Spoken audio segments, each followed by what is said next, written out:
கோவை அரசு மருத்துவமனையில் அனைவரும் முகக்கவசம் அணிய அறிவுறுத்தப்பட்டுள்ளது. நாடு முழுவதும் கொரோனா தொற்றால் பாதிக்கப்பட்டவர்களின் எண்ணிக்கை 2700 தாண்டிய நிலையில் தமிழகத்தின் பல்வேறு பகுதிகளிலும் ஆங்காங்கே கொரோனா தொற்று அறிகுறிகள் தென்பட்டு வருகிறது. இந்நிலையில் கோவை அரசு மருத்துவக் கல்லூரி மருத்துவமனைக்கு வரக்கூடிய அனைவரும் மாஸ்க் அணிந்து வர மருத்துவமனை நிர்வாகம் சார்பில் ஒலிபெருக்கி மூலம் அறிவுறுத்தப்பட்டு வருகிறது.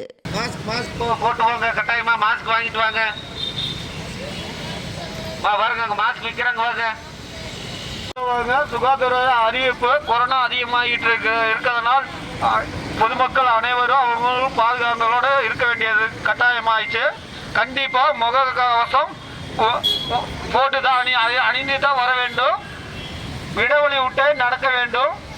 கொரோனா அதிகமாகிட்டு இருக்கிறதுனால் மாஸ்க் கட்டாயமாக ஆகிவிட்டது. மாஸ்க் போட்டுட்டு ஹாஸ்பிட்டல் பொது இடங்கள்லாம் போகலாம். கட்டாயம் மாஸ்கோட தான் போகணும். மாஸ்க் போட்டவங்க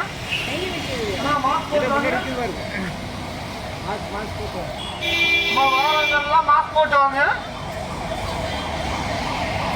அந்த கொரோனா அதிகமாக ஆகிட்டு இருக்கிறதுனால மாஸ்க் கட்டாயமா மாஸ்க் அணிந்து தான் பொது இடங்கள்ல